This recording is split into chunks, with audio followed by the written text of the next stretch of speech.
Start हो गया recording? एक बार कंफर्म करो। हेलो, कनेक्टेड है आप लोग? Good evening sir. हाँ सर। हाँ, गुड इवनिंग शिवास, गुड इवनिंग। ओके, ठीक है सर। चलो, good evening to all of you again. हाँ, तो सर आज बेसिकली मैं business and commercial knowledge start करने जा रहा हूँ। इसको बीसीके भी कहा जाता है सीए पर्सपेक्टिव से, और सीएस में कंपनी सेक्रेटरी में इसी टॉपिक को बिजनेस एनवायरनमेंट के नाम से भी जाना जाता है सर। तो आज मैं आप लोगों को ना सर बिजनेस एनवायरनमेंट का ही एक पूरा बेसिक स्ट्रक्चर समझाने वाला हूँ।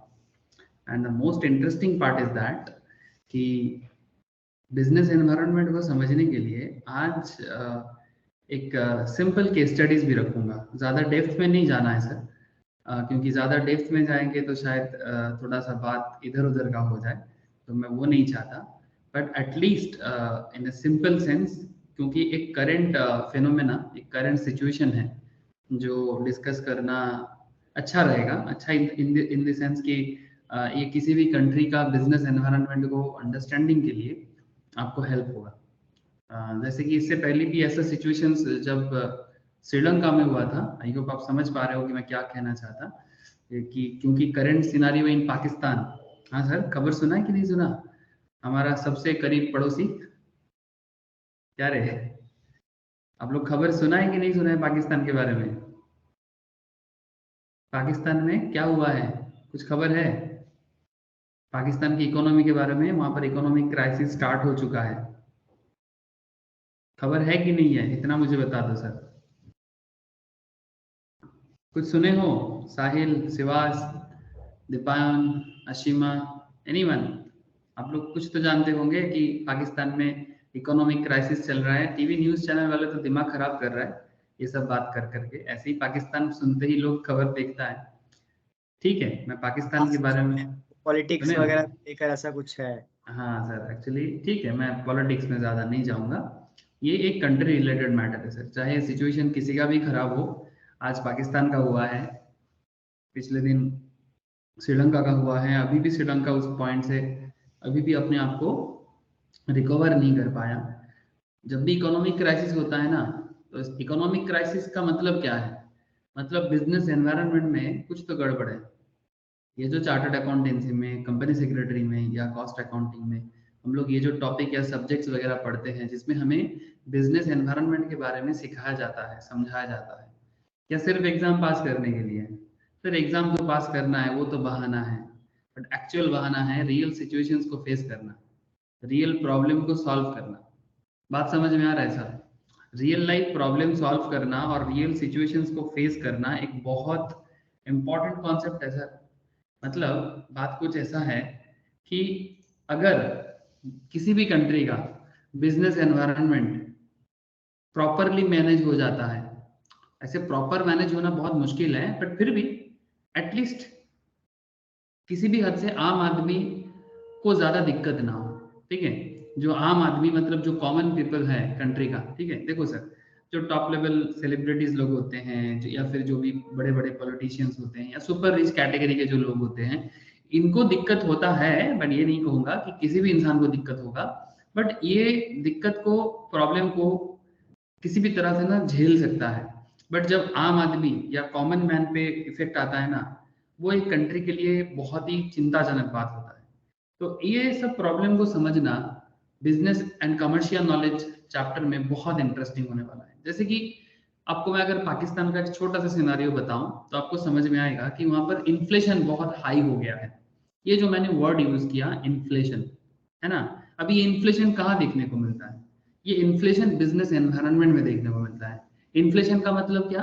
इन्फ्लेशन का सिंपल मतलब होता है, हिंदी में या बंगाली में अगर मैं बोलूँ तो, बंगाली में बोलते हैं सर इसको मूल्य वृद्धि।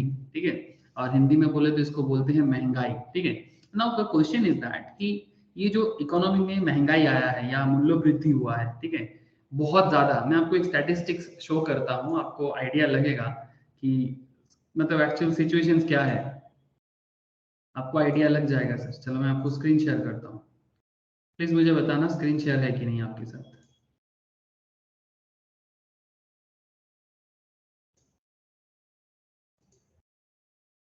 स्क्रीन शेयर है सर? बोलो। हाँ सर। देखो, ये बिजनेस एंड कमर्शियल नॉलेज, हम लोग आज commercial knowledge and business environment का एक पूरा इंट्रोडक्शन कॉन्सेप्ट में बात करेंगे और समझेंगे सर बिजनेस क्या है, बिजनेस एनवायरनमेंट क्या है, एकदम बेसिक बेसिक बातें करेंगे, कितना तरह का बिजनेस हो सकता है और उस बिजनेस को बनाने के लिए इकोनॉमी की तरफ से क्या फंक्शंस प्ले किया जाता है, मतलब ये economy super duper economy function कैसे करता है और इकोनॉमी फेलियर क्यों हो जाता है। सर बेसिक सवाल से ही ना बहुत सारा बड़ा बड़ा सवाल का जवाब आ जाता है, ठीक है। जैसे आज अगर आप गूगल करोगे या फिर न्यूज चैनल देखोगे, इंटरनेशनल खबर देखोगे कि पाकिस्तान का प्रॉब्लम पूरा एकदम फैला हुआ है सर। जैसे कि आप अगर आप स्क्रीन देख पा रहे हो, स्क्रीन देख पा रहे हैं सर? कुछ दिखाई दे रहा है स्क्रीन में? देखो तो। Yes sir. क्या दिख रहा है इसमें? ये मैंने व्हाट्सएप स्टेटस के दाम, ये ग्रोसरीज के दाम, बट कहाँ का? पाकिस्तान का।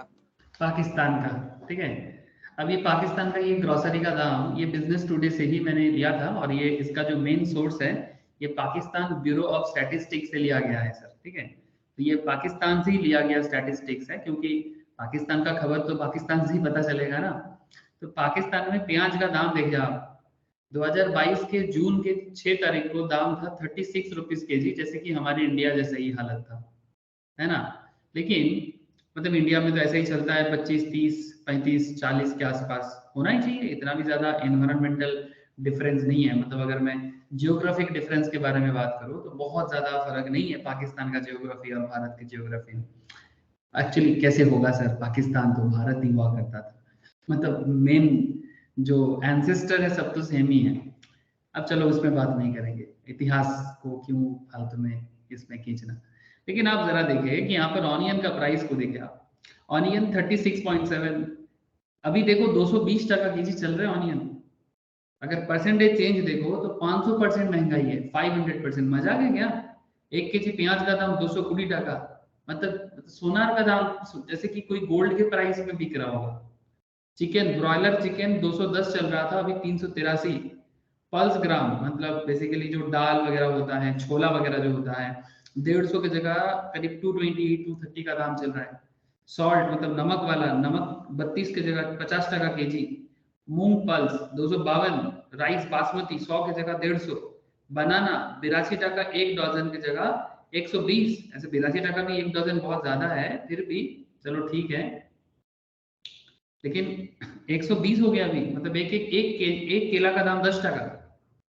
अब इमेजिन कर पा रहे हो सर, 120 टका डजन, मतलब 1 बनाना 10 रुपीज। यहाँ पर हमारे यहाँ पर 4 से 5 टका से ज्यादा दाम नहीं होता केला का, मतलब पूरा डबल। और ये बहुत ही चिंताजनक बात है, एक बनाना के लिए एक बंदा 10 टका खर्चा करेगा। हाँ, मतलब जो बेसिक फूड है, ब्रेड 65 की जगह, एक पैकेट ब्रेड का दाम है 65 की जगह 89। दूध का 1 लीटर दूध का दाम 114 था, ये पहले से ही महंगा था, पहले से ही महंगा था। अब देखो 150 टका लीटर। आदमी खाएगा क्या? आदमी खाएगा क्या और बचेगा क्या, और बच्चा को क्या खिलाएगा? ठीक है, आप समझ रहे हो ना सर बात को? ठीक है, तो कहने का मतलब बहुत सिंपल है सर, ये जो इतना बड़ा भयंकर महंगाई दिखाई दे रहा है, इसी तरह का सिचुएशन कुछ दिनों पहले श्रीलंका में भी था। श्रीलंका का रीजन और पाकिस्तान का रीजन थोड़ा अलग है कि ये सिचुएशंस, अच्छा क्या ऐसा सिचुएशंस हमारे देश में कभी हुआ है क्या? हाँ हुआ है, ऐसा नहीं कि इंडिया में नहीं हुआ है, बट कोई भी कंट्री के साथ ऐसा ना हो सर, क्योंकि जब जब ये सब सिचुएशंस क्रिएट होता है ना तो आम आदमी सफर करता है। आम आदमी जो कॉमन मैन है उस पर्टिकुलर देश में रहने वाले, है ना, उसको सफर नहीं होना चाहिए सर इस तरह से। इसके लिए टॉप लेवल जो पॉलिटिशियंस है, जो पॉलिसी मेकर्स है ना, पॉलिटिशियंस का मतलब क्या, जो पॉलिसी मेक करते हैं उन्हें पॉलिटिशियंस कहा जाता है। ठीक है, पॉलिटिशियंस मतलब जो टीवी में आके उल्टा सीधा बोलता है वो पॉलिटिशियन नहीं सर, है ना। पॉलिटिशियन मतलब किसी दूसरे देश के पीछे काठी करने वाले को पॉलिटिशियन नहीं कहा जा सकता मेरे हिसाब से। ठीक है, मतलब दूसरे देश के पीछे लगना से अच्छा है कि आप अपने देश में अपने लोगों के बारे में अच्छे से सोचे, अपना कंट्री को अच्छे से चलाए। ठीक है, अगर अपना कंट्री को अच्छे से चलाने के बाद भी अगर आपके पास टाइम है, पैसा है, तो आप दूसरे देश को देख सकते हैं। Now the point is that कि ये जो आपको मैं पाकिस्तान का सिचुएशंस बताया, ये सब सिचुएशंस कैसे टैकल होता है सर? एंड सबसे बड़ा बात, इसका बेस क्या है? मतलब ऐसा क्या किया जाता है कंट्री में कि कंट्री का इकोनॉमिक बेस सही रहे? मतलब किसी भी चीज का पिलर को स्ट्रांग होना चाहिए, है ना? पिलर स्ट्रांग अगर नहीं होगा तो इकोनॉमी तो गिर जाएगा ना। अब कंट्री में जो पॉलिसी मेकर्स है, जैसे फैमिली में जैसे जो हेड होते हैं, जैसे मानो कि अगर जो पेरेंट्स है, ठीक है, मतलब फादर या मदर, ठीक है, या फिर जो भी बाद में बड़े होके जो लड़का या लड़की फैमिली का रिस्पॉन्सिबिलिटीज उठाते हैं, अगर उनके पॉलिसी में कुछ गड़बड़ है तो फैमिली में दिक्कत तो होगा, है ना?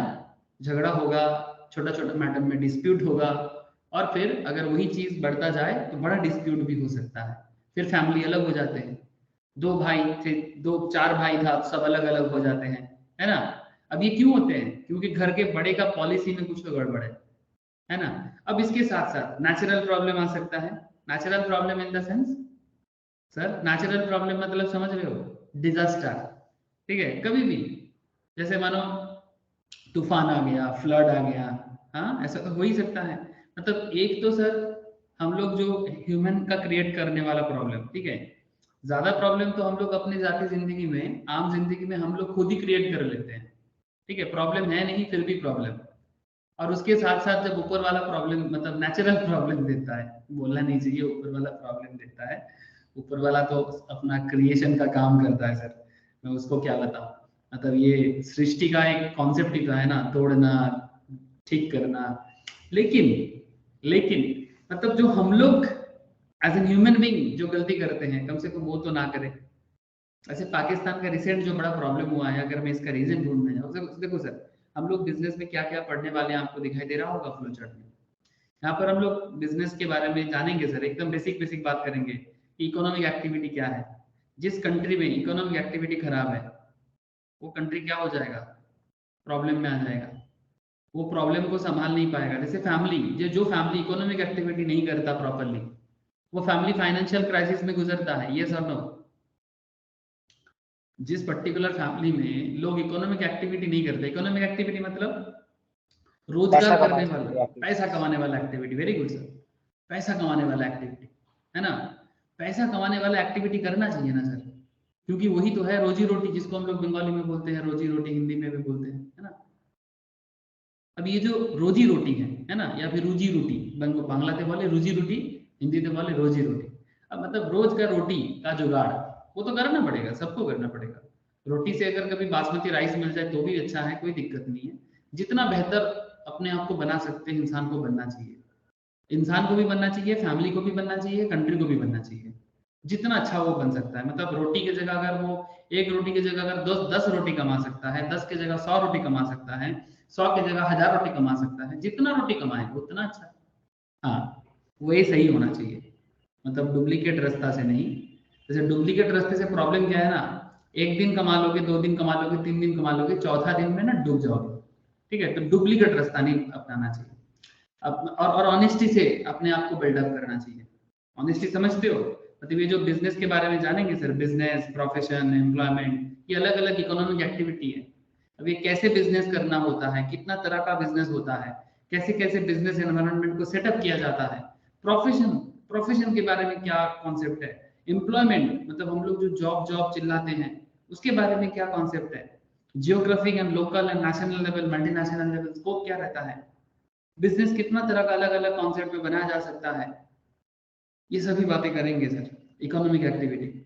लेकिन सिर्फ इकोनॉमिक एक्टिविटी एनफ नहीं होता, इकोनॉमिक के साथ साथ नॉन इकोनॉमिक एक्टिविटी भी जुड़ा होता है सर, जिसमें ह्यूमन एक्टिविटीज होते हैं, ये भी बात करेंगे सर। नॉन इकोनॉमिक एक्टिविटी क्या है? सिर्फ पैसा कमाने से नहीं होता है, उसका एक प्रॉपर ह्यूमन एक्टिविटीज भी होना चाहिए, नॉन इकोनॉमिक एक्टिविटी के अंदर आता है उसको। अब क्या होता है नॉन इकोनॉमिक एक्टिविटी, वो भी मैं बात करूंगा आपसे। इसके साथ साथ आप कितना तरह का बिजनेस बना सकते हैं, बिजनेस बनाने का ना अलग अलग टाइप्स भी है, बिजनेस को समझना है, बिजनेस एनवायरनमेंट को समझना है। तो forms of organisations, how many types of organisations you can build, मतलब बिजनेस करने का बहुत तरीका है। एक खुद एक इंसान एक बिजनेस बना सकता है, एक जॉइंट फैमिली, जिसको हम लोग हिंदू अनडिवाइडेड फैमिली लॉ के लैंग्वेज में बोलते हैं, इन लीगल टर्म्स ये term Hindu undivided family use किया जाता है।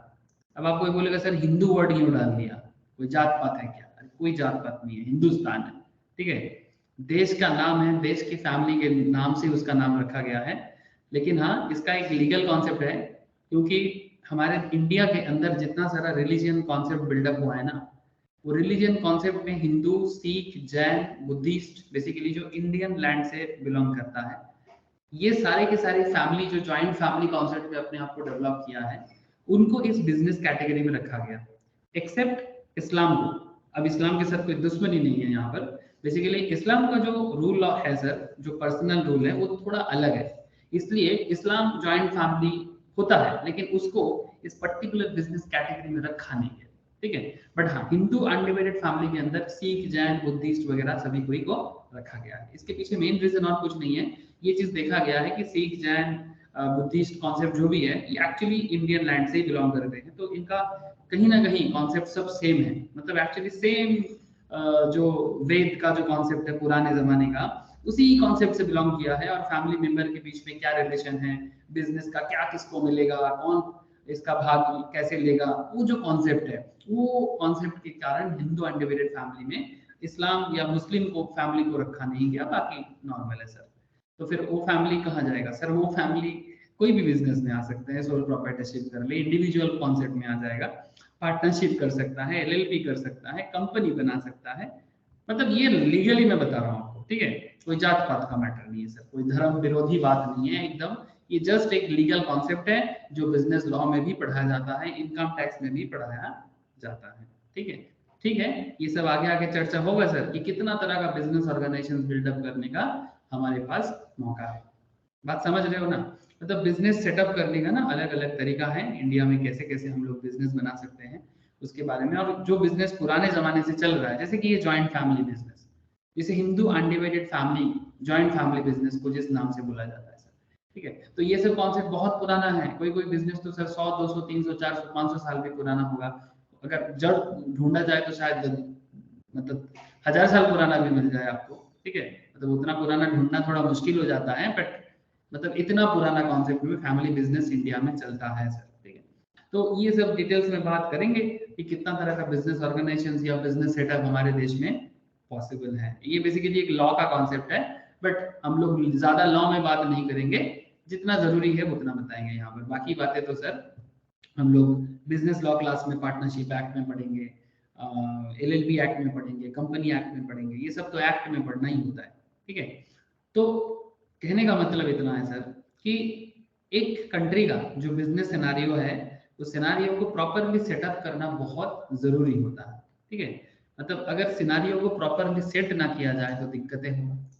अब आपको एक चीज दिखाता हूँ, जैसे आपको अभी मैं पाकिस्तान के बारे में बार बार बात कर रहा हूँ, तो आपको शायद लग रहा होगा क्या पाकिस्तान के साथ क्या है सर? कुछ नहीं सर, क्योंकि पाकिस्तान का इकोनॉमिक क्राइसिस करेंटली सबसे बड़ा हेडलाइन है, तो इसीलिए मेरे दिमाग में आया, इसीलिए मैं आपको बता रहा हूँ कि key factors behind Pakistan worsening economic crisis. अगर आप किसी भी कंट्री का इकोनॉमिक क्राइसिस के पीछे का कारण समझ लेते हो ना, तो आपको ना बिजनेस एनवायरनमेंट क्यों जानना है, बिजनेस कमर्शियल नॉलेज क्यों पढ़ना है, इसको पढ़ने के पीछे का वजह समझ में आ जाएगा। अच्छा, वजह होना चाहिए ना कि क्यों पढ़े, जान के क्या होगा? एग्जाम, एग्जाम तो पास कर ही लेंगे सर, एग्जाम तो पास कर ही लेंगे, लेकिन एग्जाम से भी बड़ी चीज है सर जिंदगी का एग्जाम, कंट्री का एग्जाम, उसका नहीं आप पार हो जाए, है ना। नहीं तो पाकिस्तान में पता है क्या हो रहा है? शाम को जैसे अभी 7-8 बजने जा रहा है ना, शाम वो होने जा रहा है सर, शाम को 8 बजे के बाद कोई भी दुकानदार दुकान में लाइट नहीं जला सकता, दुकान बंद करना पड़ेगा। क्यों? क्योंकि इलेक्ट्रिसिटी बचाओ, क्योंकि इलेक्ट्रिसिटी जनरेट करने के लिए कोयला खरीदने का भी पैसा अभी पाकिस्तान के लिए बहुत चिंताजनक बात है सर। ऐसा ऐसा सिचुएशन से पाकिस्तान को गुजरना पड़ रहा है। एक्यूट फाइनेंशियल क्राइसिस, मतलब नॉर्मल फाइनेंशियल क्राइसिस नहीं sir, acute financial crisis, as its government rushes to tackle the situations with a drastic measure. But what are the factors that have pushed the country towards an imminent economic disaster?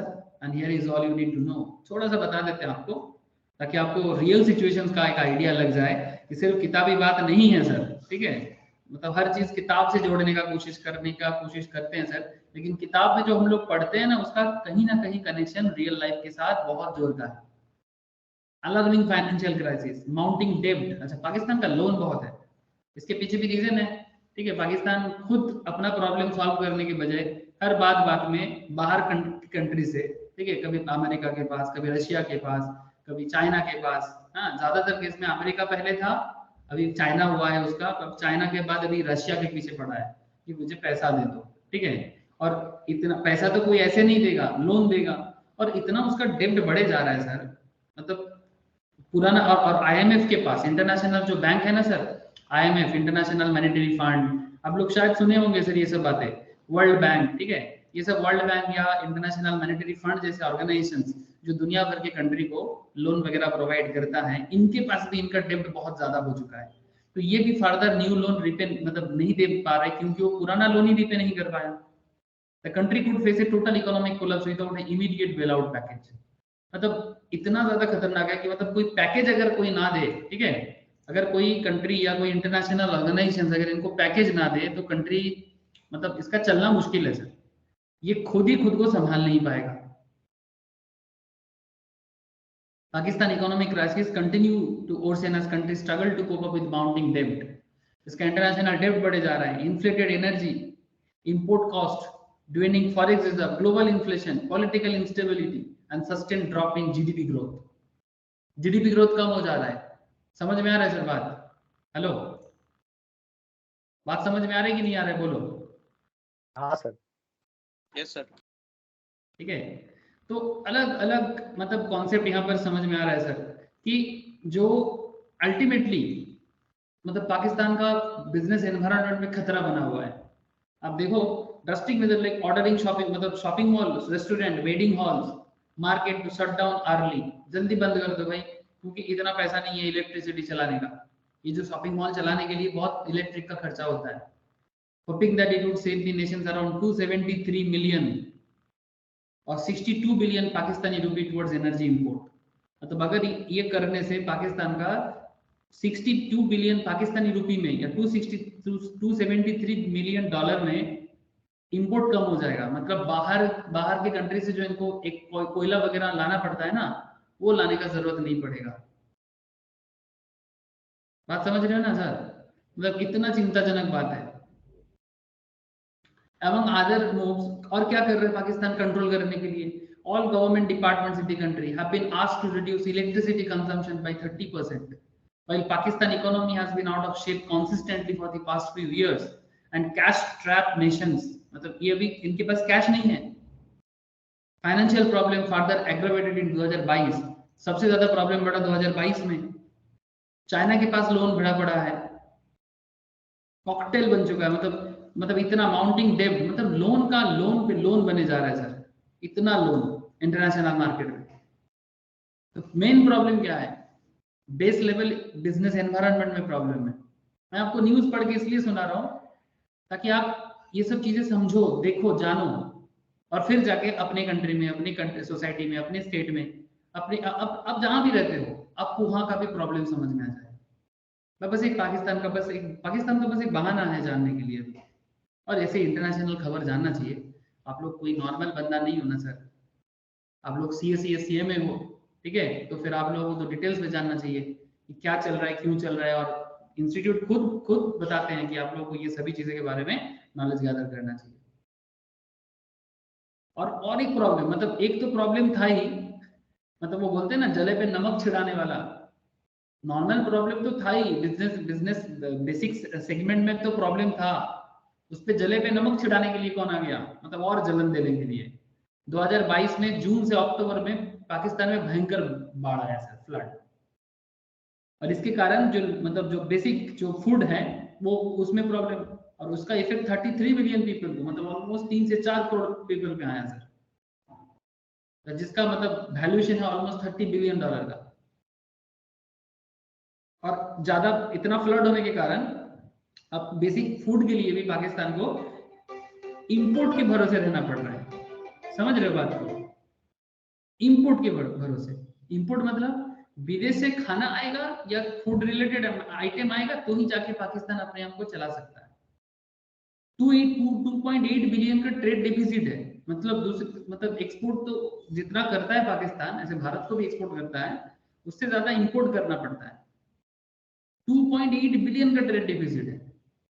Deficit मतलब घाटती, मतलब कमती sir, मतलब पाकिस्तान को ऐसे ही देना पड़ता है दूसरे कंट्रीज को, खर्चा है उसका। इसी तरह से डे बाय डे उसका मतलब बिजनेस एनवायरनमेंट में slow growth, also facing sky rocketing inflation, जिसका मैं आपको डेटा पहले ही दिखा चुका, मैं आपको पहले ही स्काई रॉकेटिंग हालत दिखा चुका हूँ। प्याज का दाम 500% हाई हो चुका है, ब्रॉयलर चिकन 82% हाई हो चुका है, छोला करीब 51 से 52% इन्फ्लेशन में चल रहा है। मतलब कोई भी चीज 10% के कैटेगरी में नहीं है। मतलब नॉर्मली 10% तक का भी इन्फ्लेशन अगर होता है ना तो भी चलो समझ में आता है, कंट्रोल हो सकता है। मतलब जो चीज का दाम आज 100 रुपीज है, एक साल में उसका दाम 110 हो जाए तो ठीक है। लेकिन अगर जो चीज आज 100 रुपीज है, अगर वो चीज नेक्स्ट ईयर 500 हो जाए, अब सोचो आपका पॉकेट का क्या हालत होगा, इंसान जिएगा क्या? हाँ, तो ये चिंताजनक बात है सर। इन्फ्लेशन का मतलब समझ रहे हो ना, ये परसेंटेज क्या बताना चाहता है? ये परसेंटेज इतना बात कहना चाहता है सर कि अगर 100% इन्फ्लेशन है, अगर 200% इन्फ्लेशन है, अगर 50% इन्फ्लेशन है, इसका मतलब ये होता है कि जो चीज आज खरीदने में आपको 100 रुपया खर्चा करना पड़ता है, वही चीज अगर 50% बढ़ जाए तो आप सोचो कि उसमें नेक्स्ट ईयर आपको 150 टका खर्चा करना पड़ेगा। ये सिचुएशन है। अब इतना अगर दिन बाई दिन में दिन अगर प्रॉब्लम बढ़ता जाए तो कंट्री अपने आप को मैनेज कैसे करेगा? मतलब पूरा बेसिक लेवल प्रॉब्लम है। ठीक है, 30,000 people showed up stadium. Recently इसका एक बहुत बड़ा घटना घटा है कि पाकिस्तान में एक जॉब बना था सर, इस्लामाबाद पुलिस में। ये बहुत वायरल हुआ था। इस्लामाबाद पुलिस का कुछ पोस्ट था जिसमें 30,000 लोग जॉब देने के लिए आया। मतलब कंट्री का इकोनॉमिक क्राइसिस में कंट्री को क्या क्या करना पड़ता है। 30,000 लोग एग्जाम देने आया, लेकिन उनका एग्जाम, और वैकेंसी है 1100 का, लेकिन उनका एग्जाम कहां पर हो रहा है? स्टेडियम पे, रावलपिंडी स्टेडियम में उनका एग्जामिनेशन लिया गया सर। मतलब एक स्कूल हॉल, वहां पर इलेक्ट्रिसिटी बचाने के लिए। मतलब इतना लोगों को कहां करे? IMF बार बार अपना बेल आउट बता रहा है कि मैं नहीं, मतलब बेल आउट मतलब कंट्री को दिवालिया घोषित कर दो। रिसेंटली मैं सुना हूं कि दुबई से कुछ हेल्प मिला है, ठीक है, UAE से कुछ हेल्प मिला है पाकिस्तान को। तो ये एक कारण था, मैं आपको बता दिया सर कि क्या रीजन है। अब आप लोग किसी और से समझने से पहले अब खुद ही जान गए सर, है ना? किसी और से क्यों सुनना है कि क्या प्रॉब्लम है पाकिस्तान में, क्यों प्रॉब्लम हुआ है। अब ऐसा सिचुएशन हमारे कंट्री में भी हो सकता है, बट अगर प्रॉपर कंट्रोल में रहे तो। ऐसे इंडिया अच्छे हाथों में है सर करेंटली। इंडिया का जो करंट गार्जियनशिप है या फिर इंडिया का जो पॉलिसी मेकर्स है वो अभी अच्छा है सर। क्यों? कोरोना जैसा प्रॉब्लम आया सर, कोविड-19 जैसा प्रॉब्लम आया, फिर भी अगर आप लोग थोड़ा सा नजर दे, 140 करोड़ है हम लोग, पाकिस्तान से सिर्फ 22 से 24 करोड़ है। वो 24 करोड़ पॉपुलेशन को संभाल नहीं पा रहे, हम लोग 140 करोड़ पॉपुलेशन लेके भी अपने आप को संभाल पा रहे हैं सर अभी तक। वो भी कोविड-19 जैसे सिचुएशंस में भी हम लोग अपने आप को कवर अप करने का पूरा कोशिश किए। दोनों कंट्री एक साथ 1947 से ही बना था। उससे पहले तो दोनों कंट्री, मतलब पाकिस्तान तो न्यूली बना, उससे पहले तो सब भारत ही था। लेकिन जब 47 में ब्रिटिश गया तो हम लोग अलग हो गए। एक भाई बड़ा भाई बन के रह गया, दूसरा भाई छोटा भाई बन के रह गया। ठीक है, लेकिन बात ऐसा है कि 1947 के बाद से डे बाय डे भारत तरक्की किया है सर। भले ही थोड़ा स्लो क्यों ना हो, बट पाकिस्तान अपने आप को उस लेवल में प्रॉपर वे में बिजनेस डेवलपमेंट नहीं कर पाया, और जिसका कारण ये प्रॉब्लम है सर।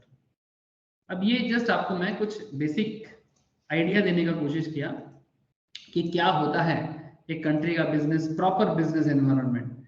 और अगर प्रॉपर बिजनेस एनवायरनमेंट उस पर्टिकुलर कंट्री में, स्टेट में देखने को ना मिले तो आप समझ लेना कि कंट्री बहुत ज्यादा प्रॉब्लम में आएगा। Job crisis, electricity crisis, basic food का क्राइसिस, हर चीज में क्राइसिस नजर आएगा। ठीक है, जैसे भारत के अंदर अगर हम लोग किसी किसी स्टेट में देखते हैं, अगर साउथ इंडिया को कंपेयर करें कभी नॉर्थ इंडियन स्टेट्स के साथ, जैसे अगर बिहार, झारखंड, उड़ीसा, ठीक है, इनके साथ अगर आप साउथर्न इंडिया स्टेट को कंपेयर करेंगे, आप देखेंगे कि साउथ इंडिया में कोई कमी नहीं नजर आएगा आपको। लेकिन कॉम्पेरेटिवली आपको बिहार में, झारखंड में, छत्तीसगढ़ में, उत्तर प्रदेश में, ठीक है, बहुत कमती नजर आएगा। सोशल डेवलपमेंट में भी आपको कमती नजर आएगा। क्यों? क्योंकि कहीं ना कहीं वही प्रॉब्लम है सर, वही प्रॉब्लम, इलिटरेसी, एडुकेशन, ठीक है, बेसिक खाना पीना, हर चीज में कहीं ना कहीं गड़बड़। अब ये सब प्रॉब्लम को सॉल्व करने का एक ही रामबाण माना जाता है, that is proper business environment develop करना। अगर वो डेवलप हो जाता है ना सर, तो ये प्रॉब्लम से हम लोगों को छुटकारा हमेशा हमेशा के लिए मिल सकता है। हाँ, अगर फैमिली मेंबर बड़ा हो तो ऑब्वियसली थोड़ा टफनेस है, मतलब जितना जनसंख्या ज्यादा होगा उतना ज्यादा प्रॉब्लम। क्योंकि जनसंख्या ज्यादा होने का क्या प्रॉब्लम है बोलो तो? अगर किसी एरिया में, जैसे पश्चिम बंगाल, ठीक है, जैसे मेरा होम स्टेट है, ये स्टेट का एक प्रॉब्लम है, इस स्टेट में ना पैसा बहुत है, मतलब इसमें ना जीने का प्रॉब्लम नहीं है, पैसा इन द सेंस मेरा कहने का है कि वेस्ट पश्चिम बंगाल जैसे स्टेट में ना लिवलीहुड, मतलब जीने के लिए ना आपको दिक्कत नहीं है। अब आसानी से ना अपना जिंदगी गुजारा कर सकते हो, क्योंकि ये भी ऊपर वाला कर दिया हुआ है, क्योंकि बहुत फर्टाइल लैंड है पश्चिम बंगाल जैसे स्टेट, बहुत ही फर्टाइल है। बिहार भी काफी फर्टाइल है, लेकिन फर्टाइल होने के साथ साथ ये सब स्टेट का एक प्रॉब्लम है, टू मच पॉपुलेशन प्रेशर। जैसे कोलकाता, कोलकाता पूरा ईस्टर्न इंडिया में अकेला इतना ज्यादा प्रेशर झेलता है, ठीक है, कि ये बहुत हाईली पॉपुलेशन हो जा रहा है सर। मतलब जगह इतना सा, बट रहने के लिए इतना सारा लोग। सिर्फ पश्चिम बंगाल का जनसंख्या है सर 9 से 10 करोड़ का, उसमें से कोलकाता में रहते हैं 1.5 करोड़ से 2 करोड़ लोग। आप समझ सकते हो, मतलब इतना बड़ा पश्चिम बंगाल में पूरा का पूरा प्रेशर कोलकाता के ऊपर। अब ये क्या होता है ना, इसमें जैसे एक स्टेट का एक लिटिल एक सर्टेन लेवल तक डेवलपमेंट ठीक है, पॉपुलेशन ग्रोथ, लेकिन जब जरूरत से ज्यादा हो जाए ना, अब इकोनॉमिक क्राइसिस भी स्टार्ट हो जाता है, अर्निंग का भी एक प्रॉपर ग्रोथ नहीं होता, हर चीज में दिक्कत बढ़ जाएगा। मतलब एक certain development okay, but certain development के बियॉन्ड चले जाने से ना दिक्कत बढ़ जाता है। ठीक है, बिहार का जनसंख्या कितना है? करीब 10 से 11 करोड़ का जनसंख्या है, highly densely populated state Bihar and Bengal. अब यही दिक्कत है इनका, मतलब इसमें 10 से 11 करोड़ लोग रहते हैं, यहाँ पर 9 से 10 करोड़ लोग रहते हैं। मतलब कुल मिला के भारत के सिर्फ इस हिस्सों में, भारत के सिर्फ ये दोनों हिस्सों में कितना लोग रहते हैं सर? 140 करोड़ में से करीब 20 से 25 करोड़ लोग सिर्फ आपको यहीं पर देखने को मिलेगा। आप समझ सकते हो, इतना सा जगह में 20 से 25 करोड़ लोग, कितना हाई पॉपुलेशन हो गया। अब इतना मतलब ये क्या हो जा रहा है ना सर, ये सभी प्रॉपर बिजनेस एनवायरनमेंट का प्रॉब्लम है। मतलब ये सबको ठीक करना चाहिए सर। कैसे ठीक होगा? समय और एडुकेटेड लोगों का संख्या जितना बढ़ेगा, धीरे धीरे लोग खुद ही सब ठीक कर लेगा। गवर्नमेंट अकेला पॉलिसी बना के कुछ तो करेगा, लेकिन जैसे जैसे एडुकेटेड लोग समाज में बढ़ेगा ना, वो खुद ही स्टेप्स लेगा कि कब कहाँ क्या करना चाहिए। ठीक है, तो इसीलिए एडुकेशन से बड़ा कोई चीज है नहीं। इसीलिए नेल्सन मंडेला जैसे फेमस, मतलब हम लोग जानते हो सर, मंडेला जी को जानते हो आप लोग? Hello, the great revolutionary, not from India, south Africa से बिलोंग करते हैं सर। ठीक है, साउथ अफ्रीका के प्रेसिडेंट थे, ब्रिटिश पीरियड में ब्रिटिश के अगेंस्ट में लड़ाई भी लड़ा था। तो उनका एक बहुत फेमस एक वर्ड है सर, कहते हैं कि education is the biggest weapon to change the world. अगर दुनिया को बदलना है तो लोगों को शिक्षित होना बहुत जरूरी है। जिस दिन कंट्री एडुकेटेड हो जाएगा ना कंप्लीट वे में, पढ़ा सिर्फ डिग्री में नहीं, नॉलेज वाइज भी, उस दिन आप समझ लेना भारत, ऐसे भारत बदल रहा है पर और बदल जाएगा सर। और एक दिन भारत वापस वो गोल्डन बर्ड्स वाला भारत जो है ना, एक समय में भारत को सोने की चिड़िया कहा जाता था, वो जो कहा जाता था वो दिन आ जाएगा सर।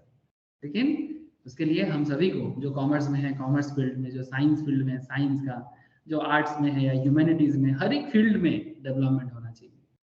चलो सर, ये तो मैं आपको एक बेसिक सा बात कर रहा था, और मैंने आपको एक पाकिस्तान रिलेटेड केस स्टडीज भी कर दिया, ठीक है, कि ताकि आप बिजनेस एनवायरनमेंट को क्यों जानोगे, किस लिए जानोगे, और इसके पीछे का वजह भी आपको क्लियर हुआ। अरे क्लियर हुआ कि नहीं हुआ? बोलो सर, बोलो, क्लियर हुआ कि नहीं हुआ?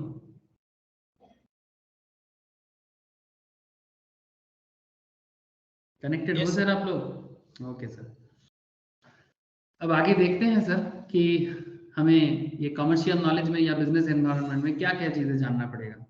जैसे कि आपको मैंने पहले ही बताया कि किसी भी कंट्री का जो बिजनेस एनवायरनमेंट है उसमें दो एक्टिविटी बहुत जरूरी है। एक्टिविटी क्या है सर? एक्टिविटी को हम लोग अगर ह्यूमन एक्टिविटी बोलेंगे तो ह्यूमन एक्टिविटी दो तरह का होता है। एक को हम लोग इकोनॉमिक एक्टिविटी बोलते हैं, दूसरे को हम लोग नॉन इकोनॉमिक एक्टिविटी बोलते हैं। एग्जाम रिलेटेड सवाल भी होता है इकोनॉमिक और नॉन इकोनॉमिक एक्टिविटी में डिफरेंस के बारे ऊपर भी ना काफी सारा एमसीक्यू सवाल होता है सर। ठीक है, कि कितना तरह का, मतलब आपको डायरेक्ट ही एक्टिविटी देके पूछ सकता है कि ये इकोनॉमिक एक्टिविटी का पार्ट है कि ये नॉन इकोनॉमिक एक्टिविटी का पार्ट है। ठीक है, तो चलो देखते हैं, थोड़ा डिटेल्स में आगे बढ़ते हैं। ठीक है, थोड़ा एनालिटिकल वे में पढ़ना पड़ेगा ना। चलो थोड़ा सा एनालिटिकल वे में पढ़ लेते हैं। अब काफी देर से ओवरव्यू रिलेटेड चल रहा है, अब धीरे धीरे थोड़ा सा डिटेल्स में पढ़े। क्या कहता है सर? कहता है कि sir human engage themselves alternatively between work and life. Human being क्या है? वो अल्टरनेट वे में अपने आप को समाज में मेंटेन करता है ना। मतलब अल्टरनेटिव वर्क एंड लाइफ, थोड़ा काम करते हैं थोड़ा जीते हैं। We work to earn an income. हम लोग काम क्यों करते हैं? अर्निंग करने की।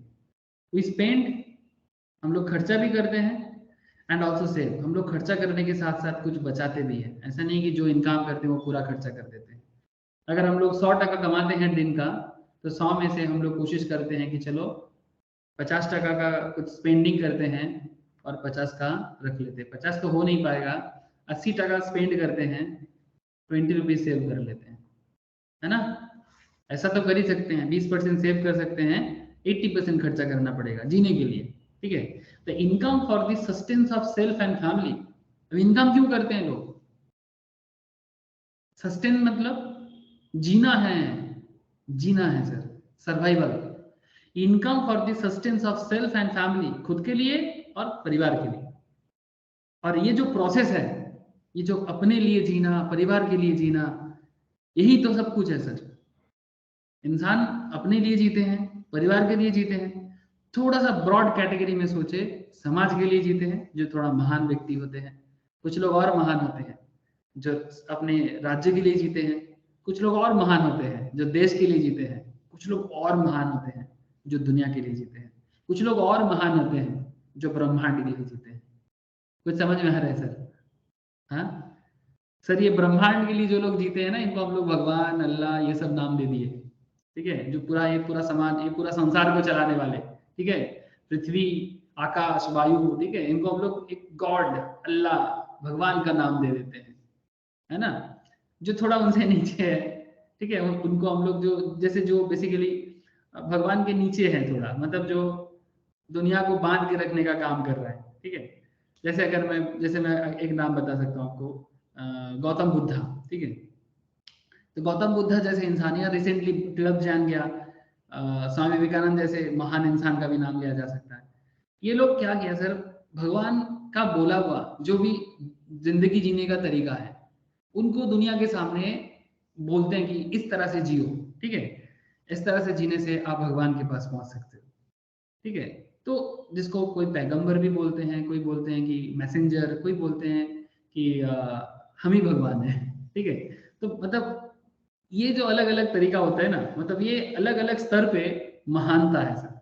कुछ लोग सिर्फ अपने देश के लिए जीते हैं, जैसे कि देश का प्राइम मिनिस्टर, देश का प्रेसिडेंट, जो अपने देश के लिए, फ्रीडम फाइटर, आर्मी, आज आर्मी डे भी है सर, है ना। जो देश के आर्मी है वो भी तो देश के लिए जीते हैं ना सर। तो ये भी महान है अपने जगह में।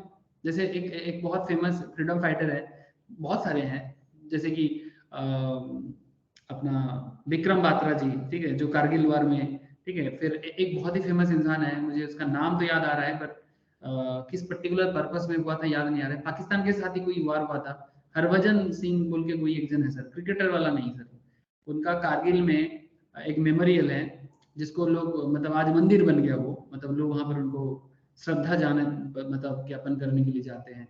तो कॉन्सेप्ट इज कि अपने अपने स्तर पे जब इंसान एक लेवल छोड़ के काम करते हैं ना, तो वो एक महानता के स्टेज में पहुंच जाते हैं। तो जो भी हो, हम लोग वही कोशिश कर रहे हैं यहाँ पर, बेसिक सर्वाइवल प्रोसेस, जिसमें बिजनेस बहुत बेहतरीन हो, ताकि गुजारा आम आदमी का बेहतर हो सकता है। और as a chartered accountant, as a company secretary, as a cost accountant, है ना, CA में जो कॉमर्स में टॉप लेवल प्रोफेशनल्स आप लोग बन रहे हो सर, आप लोगों के लिए एक बहुत बड़ा काम क्या है ना सर, ये जो कुछ भी हम लोग बिजनेस लेवल में, जैसे देखो, ऐसे तो आज आर्मी डे है, लोगों का नॉर्मल मानना होता है कि जो देश के लिए गोली खाते हैं सिर्फ वही देश सेवा करते हैं। ये लोगों का एक नॉर्मल परसेप्शन है। ऑब्वियसली जो देश के लिए गोली खाते हैं, इनसे बड़ा देश सेवा क्या हो सकता है, जो किसी के लिए भी अपना जान को दांव पे लगा सकता है, किसी के लिए भी। लेकिन जो लोग समाज के अंदर रहते हैं, कभी सोचा आप लोगों ने, जैसे कि चार्टर्ड अकाउंटेंट, जैसे कि कंपनी सेक्रेटरी, ये तो समाज के अंदर है, ये बिजनेस को बनाने वाले हैं, ये स्टेट का इकोनॉमी को, कंट्री की इकोनॉमी को डेवलप करने वाले हैं। क्या इनके अपने देश के प्रति योगदान नहीं है? दुख तब होता है जब ये गद्दारी करते हैं, है ना, जब ये पैसा मारते हैं, जो कुछ लोग, हर कोई नहीं, करप्शन में साथ देते हैं। तो बात ऐसा है कि अगर हर कोई सोचे कि हम सभी कोई देश सेवा करेंगे ना, मतलब हर एक काम देश सेवा है, जिस दिन ये फीलिंग के साथ लोग काम करेगा ना, उस दिन आप समझ जाना कि आपका कंट्री दुनिया का सबसे बेस्ट कंट्री बन चुका है। सर तो इससे क्या कनेक्शन है सर? हर चीज का कनेक्टिविटी है, सोचो तो बहुत बड़ा कनेक्शन, ठीक है। नहीं तो ये सब बात करने का क्या मतलब है? whatever. We regularly engage in numerous transactions. हर दिन प्रतिदिन इंसान अलग अलग लेन देन करते हैं, and exchange our income for buying various goods and service. Being a social and socially aware, मतलब समाज के होने के कारण और समाज के प्रति चेतना होने के कारण, socially aware मतलब हम कौन है हमें पता है, और हम समाज में रहते हैं और समाज के लिए भी जीना पड़ता है। You also live a family life and engage in various social activities. तो हम लोग आपको वही चीज बताने जा रहे हैं सर, हम लोग ह्यूमन एक्टिविटीज को समझेंगे, फोकस करेंगे बिजनेस मीन्स पे, जिसके ऊपर बेस करके सोशल एक्टिविटी चलता है as a crucial part of our daily life and the multiple domains of business and commercial knowledge. In today's world, both earning of income as well as its spending has increasingly become dependent on business and commerce. आज के date पे business and commerce एक बहुत बड़ी बात है। क्यों? क्योंकि आप अर्न करोगे तभी आपका, आप उसको स्पेंड करोगे तो आपका गुजारा चलेगा, है ना। तो उसके लिए आपको बिजनेस एनवायरनमेंट क्रिएट करना होगा। कभी आप लोगों ने सोचा, हम लोग यहाँ पर सोचते हैं कि एक अच्छा नौकरी मिल जाए। अरे भाई अच्छा नौकरी कहाँ मिलेगा? जॉब तभी मिल सकता है जब प्रॉपर बिजनेस हो। या तो बिजनेस सरकार करे, या तो बिजनेस प्राइवेट कंपनी करे, या तो बिजनेस सामाजिक तौर पे कोऑपरेटिव वाले करें। कोई भी अगर वो बिजनेस एक्टिविटी करेगा ना, तो automatically proper business environment set हो जाएगा। एग्जाम्पल के लिए, जैसे कि गवर्नमेंट ऑर्गेनाइजेशंस में, जैसे अगर आप लोग जानते हो, नवरत्ना बोलते हैं हम लोग, भारत का जो बड़े बड़े गवर्नमेंट ऑर्गेनाइजेशंस है, कंपनी है, उसे हम लोग नवरत्न के नाम से भी जानते हैं, सेल, भेल, ठीक है। अगर आप नवरत्न लिखोगे ना तो आपको बहुत सारा नाम यहाँ पर दिखाई देगा। मैं जस्ट आपको नॉलेज के लिए दिखा रहा हूँ।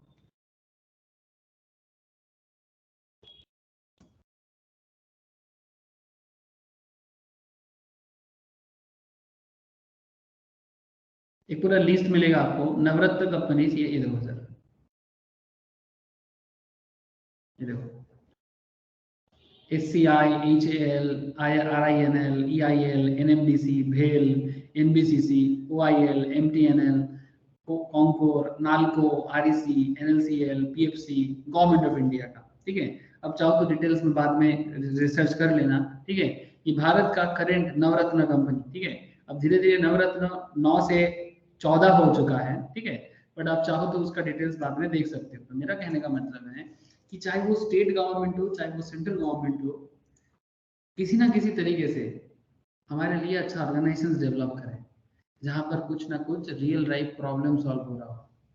या फिर अगर वो कोई गवर्नमेंट कंपनी ना हो, अगर कोई प्राइवेट ऑर्गेनाइजेशन हो, या फिर कोई कोऑपरेटिव सोसाइटी हो। कोऑपरेटिव सोसाइटी से याद आया, गुजरात में एक बहुत फेमस कंपनी है जिसका नाम है अमूल। नाम तो सुने ही होंगे आप लोग, है ना, अमूल। अमूल क्या है? अमूल सर गुजरात में बना हुआ एक सबसे बड़ा डेयरी प्रोजेक्ट है, लेकिन अमूल कोई कंपनी नहीं है। अमूल तो एक कोऑपरेटिव सोसाइटी है, लेकिन ये लोगों का प्रॉब्लम को सॉल्व किया। दूध का जो प्रोडक्शन चाहिए था इतना बड़ा देश के लिए, उस प्रॉब्लम को सॉल्व किया। इसका नाम ही है आनंद मिल्क यूनियन लिमिटेड। कभी बात करेंगे सर, अमूल पे भी कभी बात करेंगे, आनंद मिल्क यूनियन लिमिटेड। मतलब मेरा कहने का मतलब इतना है सर, चाहे स्टेट गवर्नमेंट करे, चाहे सेंट्रल गवर्नमेंट करे, चाहे कोई कोऑपरेटिव सोसाइटी करे, जैसे अमूल एक कोऑपरेटिव सोसाइटी है, जिसका जितना गाय होता है या काऊ होता है या बफेलो होता है उसके हिसाब से मेंबरशिप मिलता है और दूध देना पड़ता है सोसाइटी को, मतलब कोऑपरेटिव को। फिर कोऑपरेटिव उस दूध को मार्केट में रिफाइन करके प्रोसेस करके मार्केट में पैकेज करके सेल करते हैं और भारत के हर घर में अमूल का दूध पहुंचाते हैं। मतलब बात सिर्फ अभी गुजरात में नहीं रहा, अब गुजरात से लेके कलकत्ता, कलकत्ता से लेके मणिपुर, मणिपुर से लेके कन्याकुमारी, कन्याकुमारी से लेके कश्मीर, हर जगह में आपको अमूल दूध दिख जाएगा। हाँ या ना? अरे बोलो ना। हाँ सर। हाँ या ना? इसके तो चॉकलेट्स वगैरह भी आने लगे सर। हाँ सर, चॉकलेट्स आने लगा, डेयरी प्रोडक्ट्स का पूरा भरमार लगा हुआ है sir. So what is the point? Sir point बहुत सिंपल है, हमें या आपको या भारत के हर एक नागरिक को ऑलवेज प्रॉब्लम सॉल्विंग स्किल्स पे ध्यान देना चाहिए। समाज में प्रॉब्लम क्या है, सोसाइटी में प्रॉब्लम क्या है, फैमिली में प्रॉब्लम क्या है, लोगों का नीड क्या है, देश चाहता क्या है, जरूरी क्या है। टेक्नोलॉजिकल नीड है तो टेक्नोलॉजी में मोबाइल बनाओ, लैपटॉप बनाओ, कैसे बनाए, अरे उसके लिए तो पढ़ाई करना है। हाँ, भारत का अगर इतिहास ढूंढेंगे तो भारत में पढ़ने के लिए बहुत कुछ था, लेकिन कुछ फॉरेन इन्वेडर्स ने भारत का जो पढ़ने वाला चीज है सबको खत्म करने का इरादा रख के खत्म कर दिया। ये सब बात आप लोग इतिहास में पढ़े हो सर, ठीक है। कुछ गंदा लोग सर, ठीक है, इसको जाति धर्म से कभी ना नापो, कुछ गंदे लोग, ठीक है, चाहे वो किसी भी धर्म से बिलोंग करने क्यों ना करता हो, किसी भी जाति से क्यों ना बिलोंग करता हो, किसी भी कंट्री से क्यों ना बिलोंग करता, फर्क नहीं पड़ता, गंदे लोग तो गंदे ही होते हैं। जैसे हमारा जो बिहार है, आज बिहार भारत का सबसे पिछड़ा हुआ स्टेट में काउंट किया जाता है, लेकिन इसी बिहार में आपको दो दो वर्ल्ड क्लास यूनिवर्सिटी नजर आएगा। आज भी जगह है सर, कभी हो सके तो जरूर घूमने जाना। एक है विक्रमशिला, एक है नालंदा। विक्रमशिला आई थिंक, विक्रमशिला कहाँ मिलेगा रे? विक्रमशिला, नालंदा तो मुझे मिल जाएगा, नालंदा अभी भी लोग जाते हैं घूमने। विक्रमशिला का करंट पोजीशन ये तो देखो, ये देखो नालंदा, ठीक है, ये आपको राजगीर नालंदा साइड में मिल जाएगा, ठीक है। ये कभी हो सके तो जरूर जाना। नालंदा को जलाया गया था और नालंदा 3 महीना लगातार जला था सर, 3 महीना।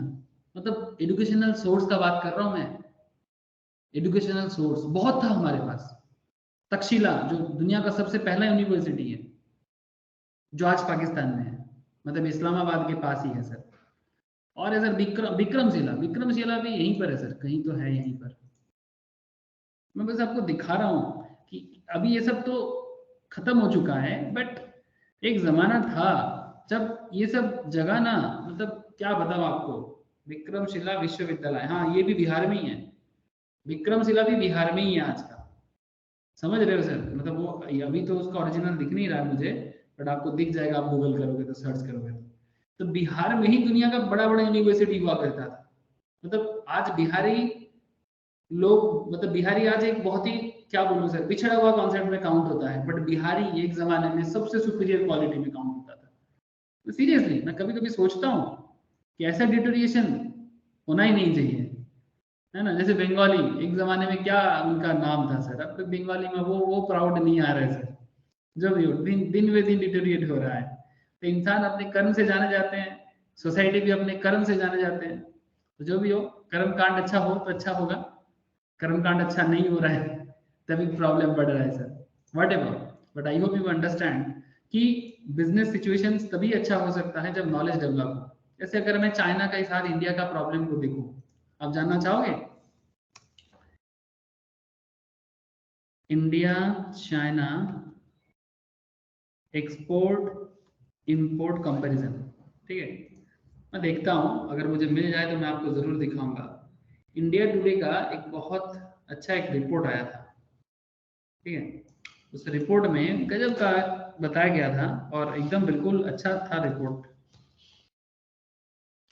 आई डोंट नो मुझे अभी मिलेगा कि नहीं, क्योंकि थोड़ा पुराना है।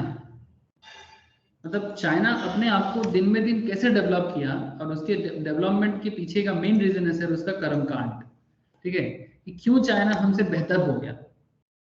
और चाइना हमसे बेहतर क्यों हुआ, इसके पीछे सबसे बड़ा रीजन तो अगर मैं आपको दिखाऊं कि अगर इंडियंस के हाथ में चाइनीज फोन तो भरा पड़ा है हम सबके पास, इवन हम लोग जो लैपटॉप से पढ़ रहे हैं इनका भी मेड इन चाइना मिल जाएगा आपको, जिसका भी घर पे है, मोबाइल जो आप यूज कर रहे हो शायद वो भी मेड इन चाइना होगा। आप चेक करके देखो, 90% चीजें मेड इन चाइना मिलेगा आपको। अब what is the point sir? The point is very simple कि हर चीज में मेड इन चाइना क्यों? क्योंकि चाइना वो कर्मकांड करके दिखाया जो भारत कहीं ना कहीं थोड़ा पीछे रह गया। अब वो फिर से वो दिन आ रहा है कि भारत भी बिजनेस एनवायरनमेंट में चाइना जैसा एनवायरनमेंट बिल्डअप कर रहा है। आज दुनिया चाइना की जगह भारत में आना चाहता है, मतलब प्रोसेसिंग के लिए, मैन्युफैक्चरिंग के लिए। प्रॉपर बिजनेस एनवायरनमेंट भारत के पास भी मिल रहा है सर, भारत के पास भी वैसा एनवायरनमेंट मिल रहा है। तो दुनिया भी चाहते कि हाँ भाई चाइना में जाएंगे और बिजनेस को डेवलप करेंगे। समझ रहे हो ना सर? तो ये सिनारियो बदल रहा है। अब बदलते सिनारियो में शायद हमें भी, हम लोगों को भी देखने को मौका मिल जाए। लेकिन आई होप इतना तो समझ में आ ही रहा है आप लोगों को कि बिजनेस एनवायरनमेंट किस तरह से डेवलप होता है। इसीलिए कहता है sir, in today's world both earning of income as well as it's depending has increasingly become dependent on business and commerce. And to begin with, let us understand business and commerce as comprising of an array of activity for production. समझ रहे हो sir मैं production के बारे में क्यों बोला? क्योंकि अगर हम लोग ज्यादा से ज्यादा चीज प्रोड्यूस करेंगे तो हम भी दुनिया में, जैसे भारत में रिसेंटली काफी अच्छा कारनामा करके दिखाया। कोविड-19 सिचुएशंस को याद करो। हाँ सर, कोविड-19 सिचुएशन को याद करो, मोदी जी ने क्या करके दिखाया। नहीं मानना पड़ेगा सर, रिस्क उठाया, रिस्क उठा के। इसमें कोई बीजेपी सपोर्ट वाला बात नहीं रे बाबा। हमारा प्रधानमंत्री आपका प्रधानमंत्री सेम है, सबका प्रधानमंत्री वही है। अब बात ऐसा है कि मोदी जी ने क्या डिसीजन लिया कि भारत में वैक्सीन मैन्युफैक्चर होगा, भली फॉर्मूला हमारा ना हो, बट मैन्युफैक्चरिंग के लिए लैब, मैन्युफैक्चरिंग के लिए लेबर वो भारत से हो। इवन भारत में खुद भी कुछ फॉर्मूले डेवलप किया, बट दूसरे कंट्री के साथ हेल्प लेके, जैसे ऑक्सफोर्ड के साथ हेल्प कर, मतलब टाई अप करके हम लोग इंडिया में कुछ बिजनेस में बहुत इसमें योगदान रखा है। आप लोग नाम सुने होंगे सर, पूनावाला का, साइरस पूनावाला। कोवैक्सीन को उन्हीं ने बनाया था ना सर, पूनावाला, जो भारत का ही कंपनी है, पूना बेस्ड, मोस्ट प्रोबेबली। सुने हो कि नहीं सुने हो? हाँ, ऑक्सफोर्ड के साथ टाई अप करके भारत में कोविड का वैक्सीन बना, फिर भारत से दुनिया के बहुत सारे कंट्रीज में उस वैक्सीन को एक्सपोर्ट किया गया। इसमें मानना पड़ेगा कि किस तरह से, और चाइना पे कोई भरोसा नहीं कर रहा था। क्यों? क्योंकि वायरस चाइना से ही फैल रहा था। सो वट एवर, मेरा कहने का मतलब है दुनिया भर में किसी ना किसी एंगल से आपको प्रोडक्शन करना है। कुछ भी मैन्युफैक्चर करो, कार मैन्युफैक्चरिंग कर लो, मोबाइल मैन्युफैक्चरिंग कर लो, टेक्नोलॉजी मैन्युफैक्चरिंग कर लो, दवाई मैन्युफैक्चरिंग कर लो, या फिर बेसिक लेवल में कम से कम जो हमारा भारत का पुराना कॉन्सेप्ट था, मसाला, ठीक है, भारत स्पाइसेस के लिए अभी अभी भी दुनिया भर में जाने जाते हैं। स्पाइसेस, मसाला जो खाने में यूज होता है, कपड़ा, हाँ, अलग अलग जो क्लोथिंग मटेरियल्स, सूता, तांत, कार्पस मतलब कॉटन, जूट, ट्रेडिशनल जो मैन्युफैक्चरिंग कॉन्सेप्ट है, किसी ना किसी एंगल से करो। भारत अभी रेल इंजन प्रोडक्शन में भी दुनिया नंबर 1 में जा रहा है सर। ये हमारा आसनसोल चित्तरंजन जानते हो आप लोग? चित्तरंजन में जो रेल इंजन है सर, वो रेल इंजन प्रोडक्शन में अभी वर्ल्ड में नंबर 1 पोजीशन पे जा रहा है। मतलब every year number of rail engine production में दुनिया में काफी बड़ा जगह हासिल कर लिया। तो किसी ना किसी एंगल से हमें मैन्युफैक्चरिंग एक्टिविटी को डेवलप करना है, बिजनेस लेवल को डेवलप करना है। और सिर्फ प्रोडक्शन करने से ही नहीं होगा, उसका डिस्ट्रीब्यूशन, उसका buying selling, goods and service both. Service से याद आया, BPO sector and KPO sector. आज हमारे देश में जो डेवलपमेंट चल रहा है, जिसको हम लोग सॉफ्टवेयर सर्विसेज भी बोलते हैं या फिर कॉल सेंटर भी बोलते हैं, बट अगर कुछ बड़ा कंपनी का मैं नाम लूँ तो आप शायद कनेक्ट कर लो फटाक से। कुछ बीपीओ का नाम बोल सकते हो सर? सेक्टर 5 में भी चलता है, बेंगलोर, हैदराबाद में भी बहुत दिखने को मिलता है। हाँ सर, जैसे कि टीसीएस, जैसे कि इन्फोसिस। देखो सर, हाँ सर, एकदम। भारत में काम करने वाला बड़े बड़े software company, thank you Shivas, TCS, Infosys, Wipro, Accenture, Cognizant, इनमें से एसेंचर, कॉग्निजेंट फॉरेन कंपनी है बट इंडिया में काम करते हैं। कैपजेमिनी, टेक महिंद्रा, हाँ यहाँ का है। HCL यहाँ का है। IBM फॉरेन है बट इंडिया में भी बहुत काम करते हैं। समझ रहे हो सर? इतना सारा बड़े बड़े सॉफ्टवेयर कंपनी जो बिजनेस प्रोसेस आउटसोर्सिंग का सर्विस देते हैं सर। बीपीओ का फुल फॉर्म क्या होता है? Business process outsourcing. मतलब क्या होता है इसमें, मैं आपको बताता हूँ। ये सर्विस सेक्टर का इंडियन इकोनॉमी में ये पर्टिकुलर सर्विस सेक्टर का बहुत बड़ा रोल प्ले है। टाटा कंसल्टेंसी सर्विसेज में लीड करता है और Infosys one of the big player है इस फील्ड में। साथ में विप्रो, टेक महिंद्रा, HCL, ये भी बहुत है। जो लोग शेयर मार्केट इन्वेस्ट वगैरह करता है वो लोग TCS, इन्फोसिस का शेयर में इन्वेस्ट करके बड़ा मजा में है सर। ठीक है, मेरा कहने का मतलब ये है सर कि ये बिजनेस प्रोसेस आउटसोर्सिंग होता क्या है, इन्फोसिस करता क्या है, TCS सॉल्ट लेक ऑफिस से करता क्या है, इन्फोसिस का भी कोलकाता ऑफिस से होता क्या है। Not just in Kolkata, Hyderabad, Bangalore, Chandigarh, Noida, Gurgaon, हर जगह में आपको इनका ऑफिस मिल जाएगा। फॉरेन में भी, मतलब इंडिया नहीं, अमेरिका में भी आपको इन्फोसिस का हेडक्वार्टर मिल जाएगा, American headquarter. They are truly international, नाम का इंटरनेशनल नहीं, ट्रूली इंटरनेशनल। मतलब सच में बहुत बड़ा काम करता है। करता क्या है सर? फॉरेन बिजनेस को इंडिया में बैठ के मैनेज करता है। कोई अमेरिकन कंपनी अपना डेटा को मैनेज नहीं कर पाता, उसको मैनेज करने के लिए इन्फोसिस का हेल्प लेता है। और इन्फोसिस हमारे यहाँ पर लोगों को जॉब क्रिएट करता है। जो काम अमेरिका में अमेरिकन लोगों से करवाने के लिए 3 लाख मंथली सैलरी देना पड़ता है,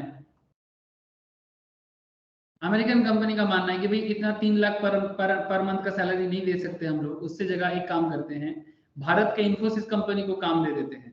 वही काम इन्फोसिस कंपनी एक्स्ट्रा, मतलब 3 लाख में भारत में तो कम से कम BPO सेगमेंट में कितना लोग काम कर लेगा सर? 10,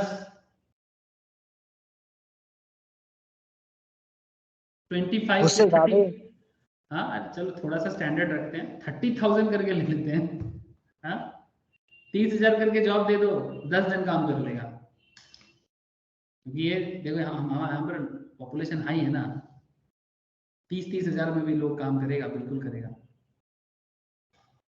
लेकिन अमेरिका में वही काम करवाने के लिए 3 लाख चाहिए होता है। ऊपर से अमेरिका में ज्यादातर यूथ जो थोड़ा बहुत बहुत अच्छा है वो तो साइंटिस्ट वगैरह है या फिर कोई बड़ा बिजनेस का मालिक है, और जो कुछ नहीं है वो तो नशाड़ी है, गजाड़ी है, मतलब भयंकर टाइप का ड्रगिस्ट है। ये ड्रगिस्ट लोगों को ही तो ये अपने मायापुर इस्कॉन वाले हैं ना सर, इस्कॉन का नाम सुने हो ना, international institute of Krishna consciousness, तो सारा दिन कृष्ण भजन करते रहते हैं। ये लोग इस्कॉन वाले, जो हाँ इस्कॉन सर, का हाँ। जो इस्कॉन का जो हेड है वो सर, सीधा। प्रभुपाल हाँ बोलो। प्रभुपाद।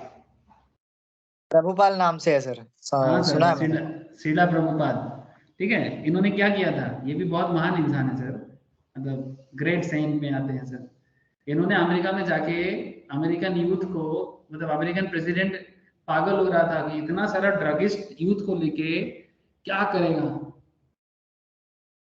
फिर सीधा प्रभुपाद जी ने गवर्नमेंट के साथ कुछ डील किया होगा कि उनको, इसीलिए अमेरिका में बहुत माने जाते हैं सर उनको। और उसका सबसे बड़ा फाउंडर, मतलब जो डोनेटर है ना सर, वो फोर्ड मोटर है सर। फोर्ड मोटर जानते हो ना, जो पहला कार बनाया सर दुनिया में।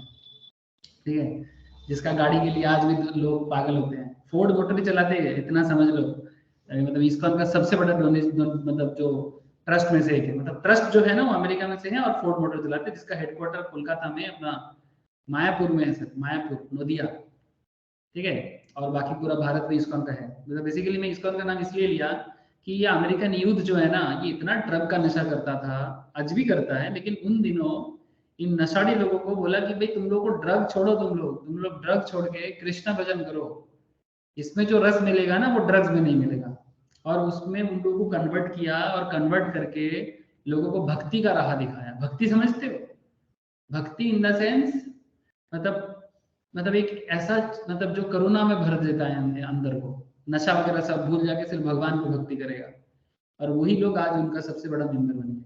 तो ये सब अलग अलग कहानी है, अब बोलने चालू करूँ तो बहुत सारा बात आ जाएगा, बट इतना मैं आपको बस सब रीजन दिखा दिया कि क्यों अमेरिकन कंपनी इंडिया से लेता है। आपके मन में सवाल आ जाता होगा ना कि अमेरिका में क्या लोग जॉब करने नहीं है? अरे है, बिल्कुल है, लेकिन अमेरिका में पैसा बहुत है ना, सब बिगड़ा हुआ वाला है सब, ठीक है, क्योंकि कंट्री बहुत बड़ा, अमेरिका का जगह बहुत है, भारत से भी कम से कम साइज में 2 गुना बड़ा है, और लोक संख्या यूपी के समान है, समझ सकते हो आप लोग, इतना बड़ा है अमेरिका। अमेरिका का साइज देख रहे हो, ये साइज है अमेरिका का, हाँ सर। इसमें दो भारत घुस जाएगा सर, और इसमें जनसंख्या है हार्डली 35 करोड़, हार्डली, मतलब यूपी और बंगाल मिला के जितना होगा,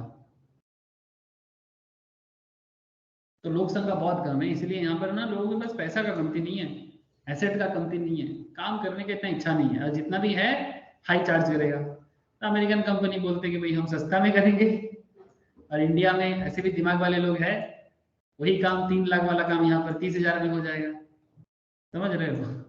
चलो ठीक है, अब बोलने के लिए बहुत बात, लेकिन मैं थोड़ा थोड़ा आइडिया देते हुए चल रहा हूँ आप लोगों को। और भारत का सर्विस सेक्टर अभी भारत का सबसे बड़ा कैश काउ है, मतलब इंडियन जीडीपी जो ग्रोथ हो रहा है ना, इंडियन बिजनेस एनवायरनमेंट में जो जीडीपी ग्रोथ हो रहा है, उसमें सर्विस सेक्टर, मतलब ये जो सर्विस सेक्टर कंपनी है सर, उसमें टीसीएस, इन्फोसिस वगैरह बहुत बड़ा योगदान कर रहे हैं। भारत के टोटल जीडीपी का करीब 50% से भी ज्यादा, 55 से 57% अर्निंग सर्विस सेक्टर से आ रहा है। अभी मैन्युफैक्चरिंग में हम लोग थोड़ा पीछे हैं, लेकिन आई होप कि धीरे धीरे करंट गवर्नमेंट प्लान भी कर रहा है, चाहे करंट गवर्नमेंट जो है वो करे या फ्यूचर में भारत का नीड है सर, हो जाएगा ना। Whether we work as an employ और फ्रीलांसर, हम लोग एज ए एम्प्लॉय काम करें या फिर फ्रीलांसर के हिसाब से, फ्रीलांसिंग समझते हो आप लोग? हेलो, हाँ सर। क्या होता है फ्रीलांसिंग, बोलो। सर फ्रीलांसिंग मतलब आप किसी के अंडर जॉब नहीं करोगे, आप सेल्फ एम्प्लॉयड करोगे, लेकिन आपको एज अ लोग यूज कर सकते हैं सेल्फ एम्प्लॉयड के हिसाब से। मतलब अरे वेरी आपको वो गुड सर, पेमेंट, आपको वो वेजेस वगैरह देंगे, उसके बदले आपको उनका काम करके देना होगा। वेरी गुड सर, मतलब वो ये वेजेस टर्म्स भी एंड आप, ये वेजेस भी आप खुद के कंडीशंस पे यूज करोगे? हाँ सर। या बहुत वेरी सारे गुड। वेबसाइट हैं तो सर, freelancing.com हो गया, फिर बहुत सारा है, अभी याद नहीं आ रहा माइंड में, एक ही है सर अभी जुबान पे। चलो मैं freelancer.com में दिखा रहा हूँ आप लोगों को दिख रहा है स्क्रीन में? हाँ सर। Yes sir.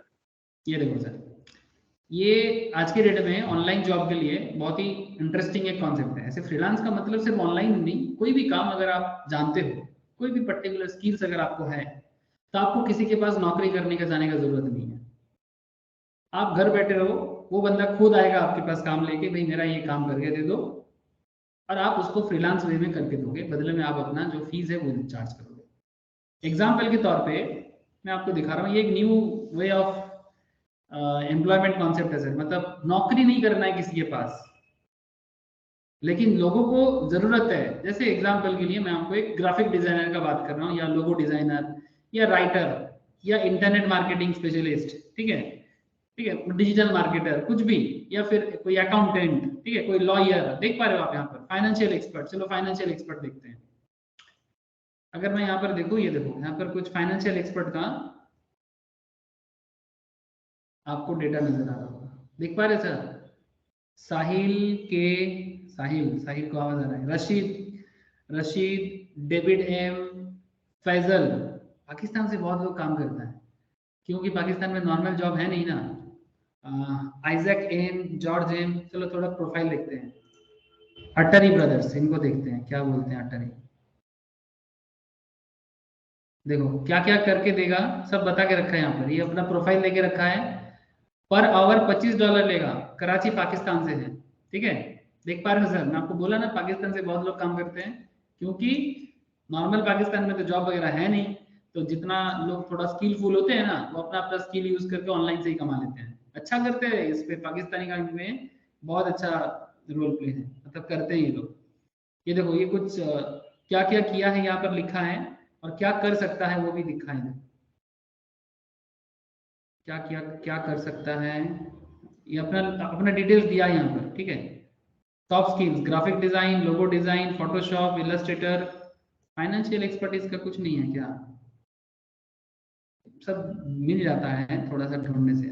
ग्राफिक, लोगो, ब्रांडिंग, वेबसाइट, फोटोशॉप। अच्छा, तो हो सकता है कुछ मिसमैच हो रहा है, बट ये मेनली ये सब काम करता है सर।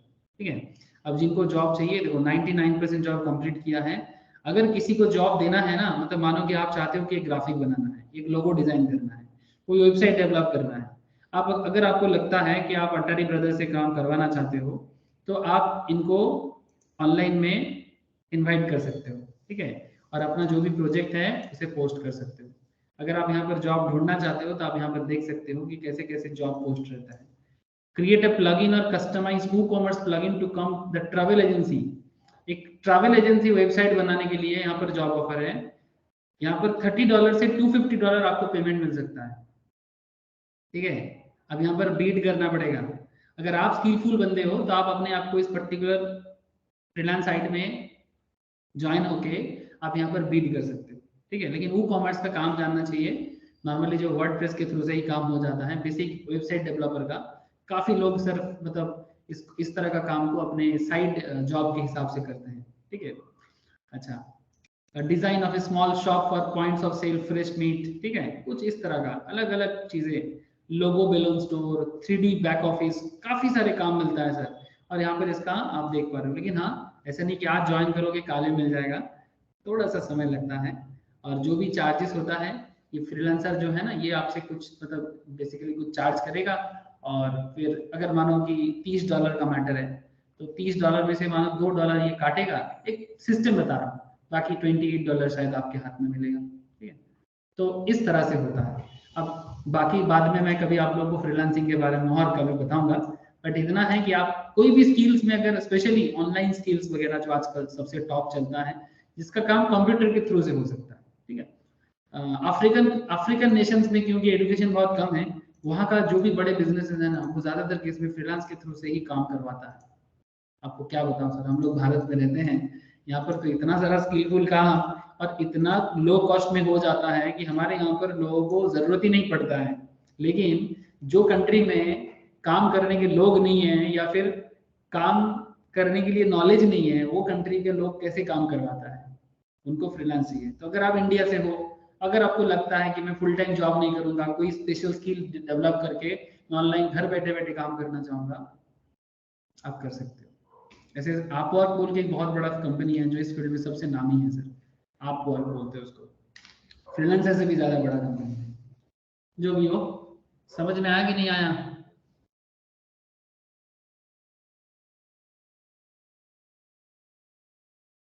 बुझे अच्छे समझ में आ रहा है? हाँ सर। ठीक है, तो बहुत सारे सर, बिजनेस एनवायरनमेंट बहुत बदल रहा है, डायनामिक हो रहा है, चेंज हो रहा है। बदलते समय के साथ साथ हमें भी बदलना चाहिए। पुराना बहुत सारा चीज न्यू वे में करने का समय आ गया है। ठीक है, एजुकेशन ना अभी सिर्फ कोई किताबी बात नहीं है sir, education is beyond that. अगर आप वो समझ लेते हो ना, पढ़ाई पढ़ाई नहीं सर, पढ़ाई का जरूरत समझ में आएगा। और सिर्फ डिग्री के पीछे ना भागे, जरूरत के पीछे भागो, डिग्री ऐसे ही आपको मिल जाएगा। जरूरत है ये सब। एंटरप्रेन्योर्स, बिजनेस बनाओ अपना, कोई भी खुद का business. World of work is made of business organizations, and even if we do not work for a business organizations, much of our spending takes place buying various goods and services that have been produced or provided by business organizations. मतलब चाहे हम खुद का ना करें, लेकिन दूसरे का चीज खरीदते तो है ना। In all probability, most of the goods that we buy, we do not buy these straight from the producer, but directly from the second, third or even latter intermediary, reseller से लेते हैं, है ना। तो बेसिकली कोई भी चीज, चाहे कोई भी चीज हम लोग खरीदते हैं, किसी ना किसी से तो खरीदते हैं, मैन्युफैक्चरर से थोड़ी खरीदते हैं। अगर आपके घर में टाटा का टीवी है, या टाटा का एसी है, टाटा का फ्रीज है, तो हम थोड़ी ना टाटा के फैक्ट्री में जाके खरीद के ला रहे हैं। टाटा उसको डीलर को देता है, डीलर फिर उसको सप्लायर को देता है, सप्लायर फिर उसको रिटेलर को देता है, रिटेलर फिर कस्टमर को देता है। कितना सारा हाथ घूम के तब जाके एक पर्टिकुलर बिजनेस ऑपरेट होता है। तो बिजनेस एनवायरनमेंट कंट्री का जितना डेवलप हो उतना बढ़िया। ये घर का इमेज क्या है? ऑब्जर्वेशन कार्ड है। ऑब्जर्वेशन कार्ड क्यों? ये ऑब्जर्वेशन कार्ड बेसिकली इतना बताना चाहता है कि इस घर के अंदर क्या क्या है जो एक सोसाइटी में बिजनेस डेवलप कर सकता है। देखो, tiles, sofa, table, cottons, door, window, fan, light, TV, chair, AC, window AC है। घर बनाया किससे? ब्रिक से। और क्या हो सकता है? बोलो सर। सीमेंट, जो दिख नहीं रहा है पर है। फोटो फ्रेम, और क्या बोलो? विंडो में जो जाली यूज किया गया, विंडो नेट। और क्या हो सकता है? Just tell. बोलो सर बोलो। एक छोटा सा घर के अंदर से हम लोग क्या क्या उठा रहे हैं, देखो। फर्नीचर। अच्छा, दीवार का कलर एशियन पेंट्स। हाँ, क्योंकि घर एक ही बार बनता है। और क्या बोलोगे? बोलो सर। एक घर के अंदर से आपको कितना सारा इंडस्ट्री के बारे में पता चल गया। ये सर नो। आप खुद का घर देखो। आप जिस घर में बैठे हो उस घर को देखो। सोचो कि ह्यूमन बीइंग का ये बेसिक सोशल नीड्स से किस तरह से बिजनेस डेवलपमेंट हो सकता है। लेकिन दुख का बात तब होता है सर, जब ये सब चीज हम इलेक्ट्रिसिटी भी लोग। तो हाँ बोलो। इलेक्ट्रिसिटी भी तो हो सकता है, मतलब हाँ हाँ तारे। हाँ, obviously, yes yes yes, electricity क्यों नहीं हो सकता? हो सकता है, मतलब सब हो सकता है। इलेक्ट्रिसिटी बिना ये पंखा घूमेगा कैसे? ये टीवी चलेगा कैसे? हाँ, कैसे चलेगा? पाकिस्तान तो इलेक्ट्रिसिटी के लिए मर रहा है, क्योंकि इलेक्ट्रिसिटी जनरेट नहीं कर पाएगा तो पूरा काम बंद पड़ रहा है। इसीलिए बोल रहे हैं कि शाम को 7 बजे के बाद से दुकान बंद करो, क्योंकि इलेक्ट्रिसिटी जनरेट करने के लिए कोयला खरीदने का पैसा नहीं है। वही तो स्टार्टिंग ऑफ द क्लास में बता रहा था आप लोगों को, है ना सर? समझ पा रहे हो ना कि किसी भी कंट्री का बिजनेस एनवायरनमेंट डेवलप होना कितना जरूरी है। अगर वो प्रॉपरली डेवलप ना हो तो कंट्री को बहुत जोर का दिक्कत हो जाता है सर। ठीक है, तो ये ऑब्जर्वेशन कार्ड था। आप अपने घर से भी समझ सकते हो कि किस लेवल में इंडस्ट्रियल डेवलपमेंट हो रहा है और होना चाहिए। अगर ना है तो ठीक करना पड़ेगा। विदेशी, आप लोगों को पता है ना गांधी जी का वो विदेशी चीजें छोड़ के देसी चीज को यूज करना, स्वदेशी आंदोलन, सुने कि नहीं सुने? हाँ सर, हाँ सर याद। इतिहास में जरूर पढ़े होंगे आप लोग। स्वदेशी मूवमेंट कहा जाता है इसको। गांधी जी का वो स्वदेशी मूवमेंट, क्या कहना। अगर आप लोग गुजरात जाते हो, साबरमती विजिट करते हो, तो आपको गांधी जी का वो स्वदेशी मूवमेंट का जो लोगो, जो कॉन्सेप्ट है, जो चरखा है, जिससे भारत के लोग अपने ही कंट्री में पोशाक बनाता था, मतलब ड्रेसेस वगैरह, उसके बारे में गांधी जी ने वहां पर काम करते थे लोगों को जागरूक करने के लिए।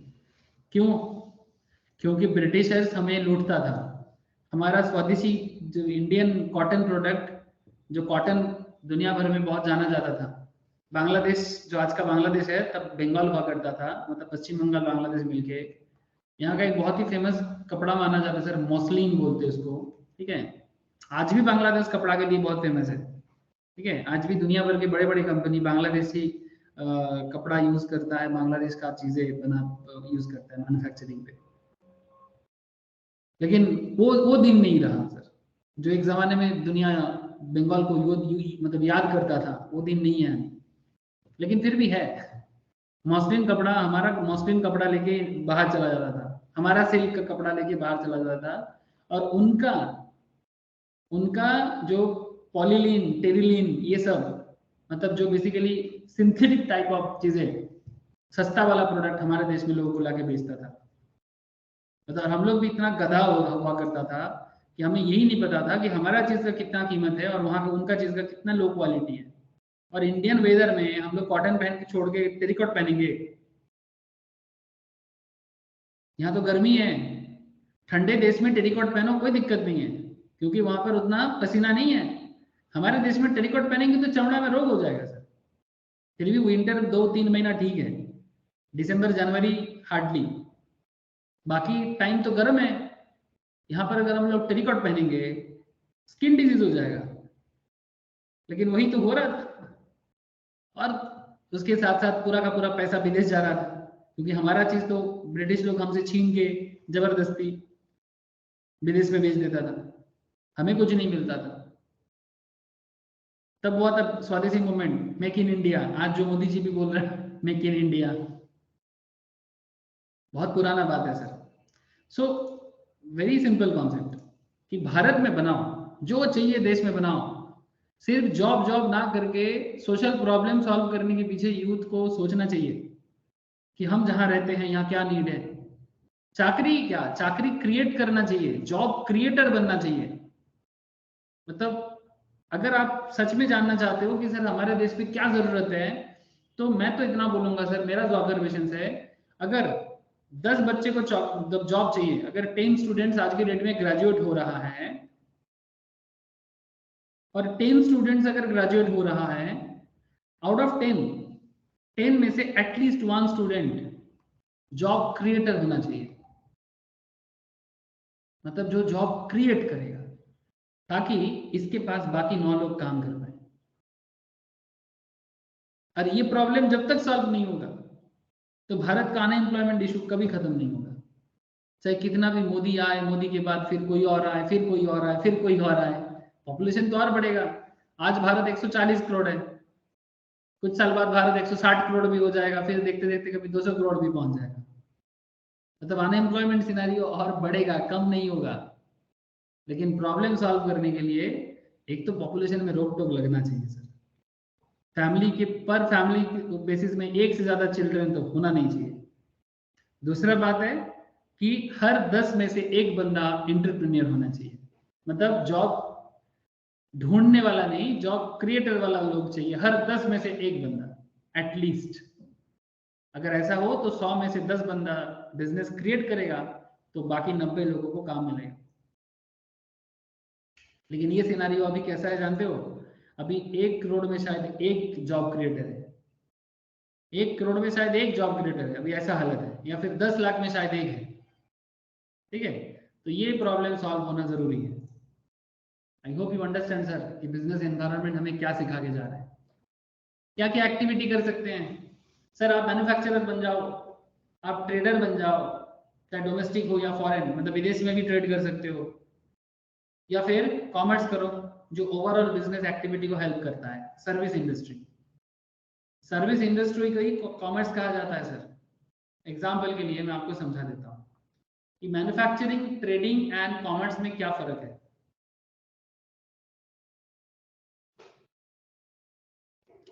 मैन्युफैक्चरिंग का मतलब होता है कोई चीज को मैन्युफैक्चर करना। एग्जाम्पल के लिए मैं आपको एक छोटा सा चीज दिखाता हूँ।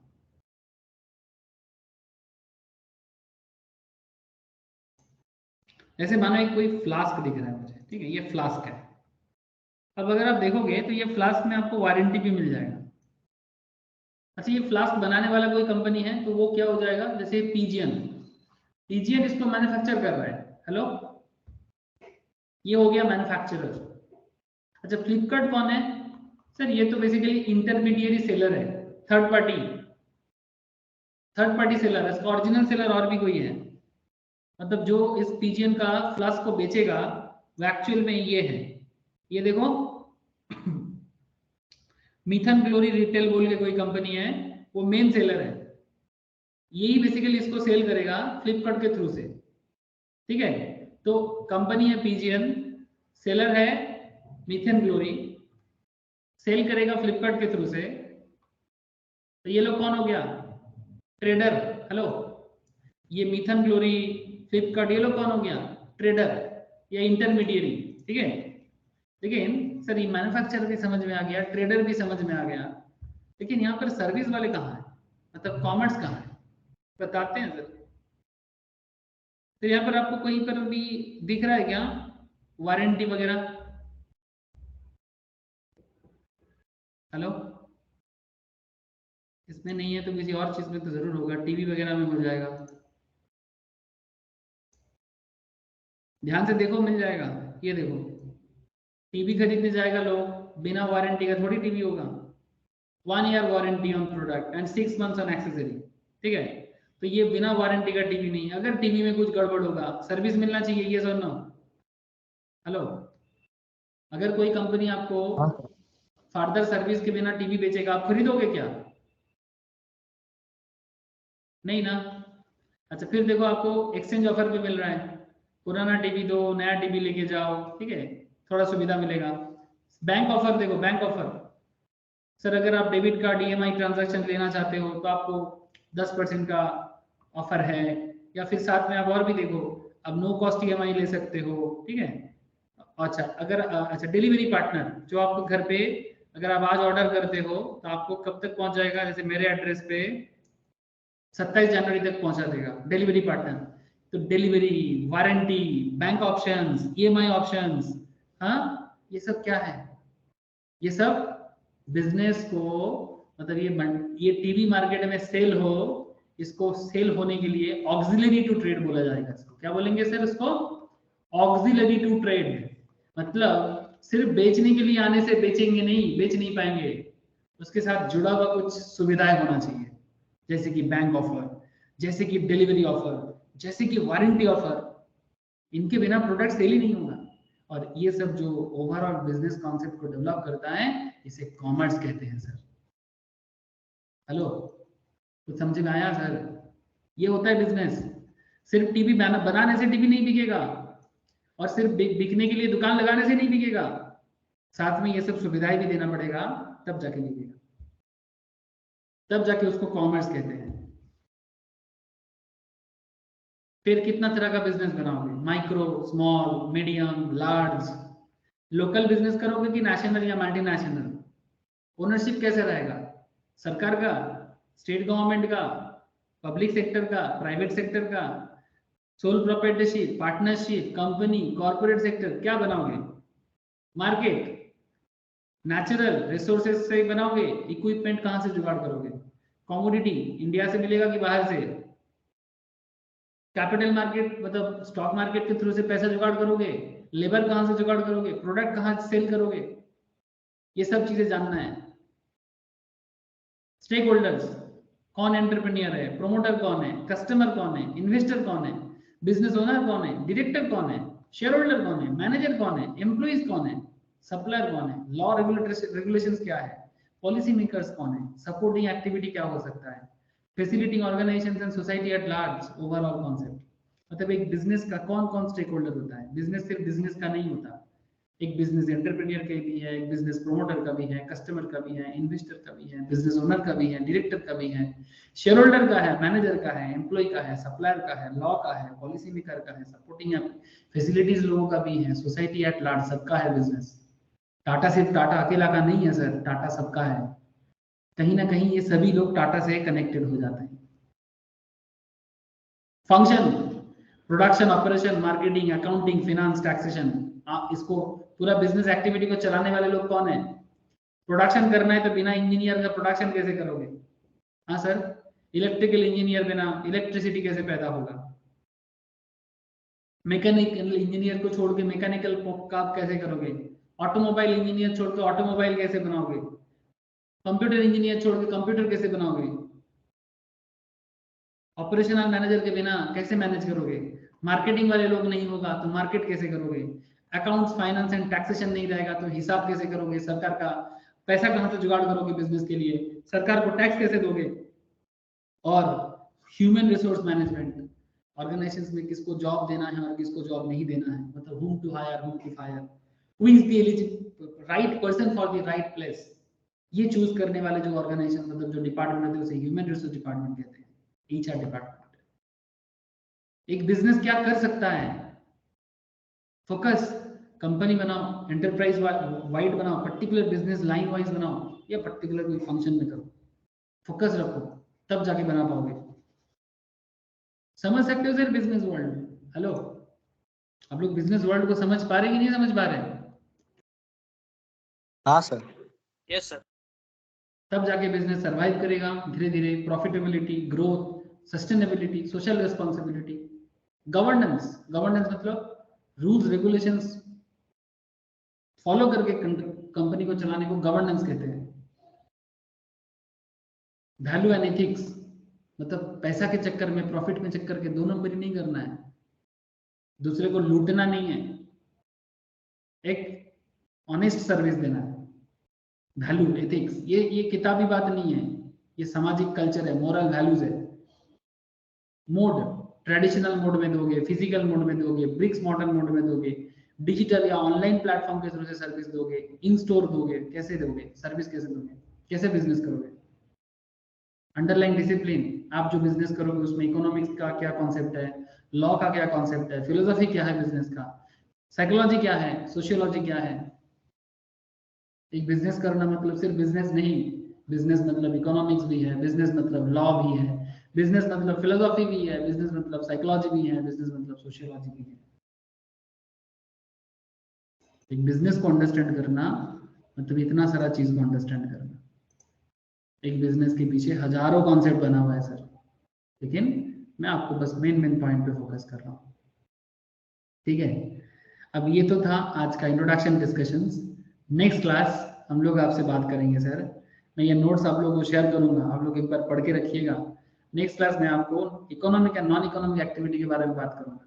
ठीक है, जैसे ये देखो सर, इंस्टीट्यूट खुद बोलते हैं आपको न्यूज़पेपर पढ़ा कीजिए, मेंट, इकोनॉमिक टाइम्स, ठीक है, ऐसे ऐसे न्यूज़पेपर, न्यूज़ मैगजीन पढ़िए, तब ना जानेंगे कि दुनिया भर में क्या चल रहा है। मैगजीन में business world, business today, Forbes, CNBC TV 18 देखिए, NDTV प्रॉफिट देखिए, इकोनॉमिक टाइम्स नाउ देखिए, ऑप्शंस दैट काउंट BTBI देखिए, ये सब बड़े बड़े न्यूज चैनल्स हैं, बिजनेस न्यूज चैनल देखिए, तब समझ में आएगा।